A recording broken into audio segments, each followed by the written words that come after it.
আসসালামু আলাইকুম ওয়া রাহমাতুল্লাহি ওয়া বারাকাতুহু। আজকে আমরা আলোচনা করব রমজান মাসকে সামনে রেখে কিভাবে আমরা আমাদের দোয়াগুলোকে আমরা কবুল করাতে পারি। প্রিয় দর্শক, আল্লাহ সুবহানাহু ওয়া তাআলা এই রমজান মাসকে উপলক্ষ করে অসংখ্য অগণিত মানুষকে ক্ষমা করে দিবেন, অসংখ্য অগণিত মানুষের দোয়াগুলোকে কবুল করে নেবেন। তাহলে আপনি কেন আপনার সমস্যার সমাধানগুলো কেন এই রমজানকে উপলক্ষ করে আপনি কেন কবুল করতে পারবেন না? আপনার মধ্যে এমন কি সমস্যা রয়েছে যেই সমস্যাটা আপনি আল্লাহকে বলতেছেন, আল্লাহ শুনতেছেন না? প্রিয় মুসলিম ভাইরা, এইটাই হচ্ছে সবচেয়ে বড় একটা সুযোগ। সামনে আসতেছে রমজান মাসকে উপলক্ষ করে আপনি আল্লাহ তাআলার কাছে প্রতি ওয়াক্তে, প্রতি নামাজের পর, কুরআন তেলাওয়াতের পর আপনি যখন মন চায় রোজা রাখা অবস্থায় আল্লাহ সুবহানাহু ওয়া তাআলা আপনার দোয়াগুলোকে কবুল করে নেবেন। আপনার কার কি সমস্যা রয়েছে ওই সমস্যাগুলোকে আল্লাহ তাআলার কাছে উপস্থাপনা করেন। অনেক ভাই আমাদেরকে মেসেজ করেন, ফোন করেন, আপনার অনেক বিশেষ করে স্বামী স্ত্রীর মধ্যে মিল হচ্ছে না, মহাব্বত হচ্ছে না। সেটা সেটা হচ্ছে একটা আপেক্ষিক বিষয়। সেটা হচ্ছে না, সেটা কেন হচ্ছে না ওইটা আমি শুনতে চাই না।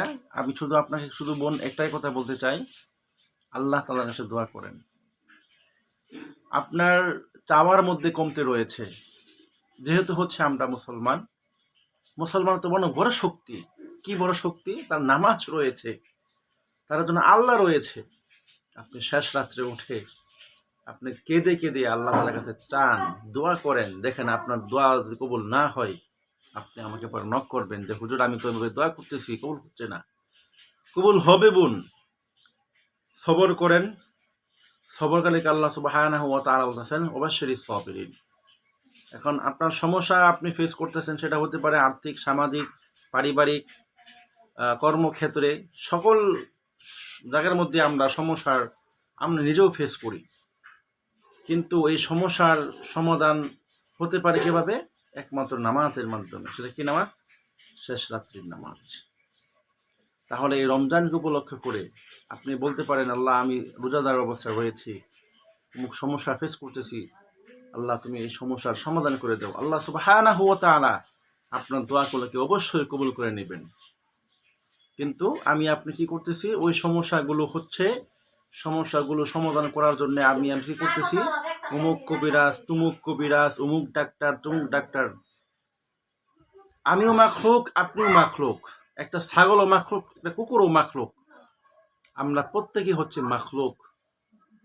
তাহলে মাখলুক হিসাবে ভাই কোন হুজুরের কাছে আসতে হবে না। আপনি নিজে দোয়া করেন, আপনি নিজে আমল করেন। আপনি সূরা ফাতিহা পড়েন, সূরা ইখলাস পড়ে তেলাওয়াত করে, যা যা দরকার বলে তেলাওয়াত করে। পারেন না বানা, কিছু দরকার নাই। আল্লাহ তাআলার কাছে দুই হাত তুলে যদি কবুল না হয়, কপাল সিজদা করে হলেও আপনি দোয়া করেন, ইনশাআল্লাহ আপনার সমস্যার সমাধান হয়ে যাবে। ইসলাম সুন্দর একটা ধর্ম। আপনি সমস্যা থাকবেন আর আমার আল্লাহ তাআলা বসে থাকবেন, এটা হতে পারে না। আল্লাহ তাআলা আমাদের সকলকে এই সমস্ত আমলগুলো করার তৌফিক দান করুন। আমিন।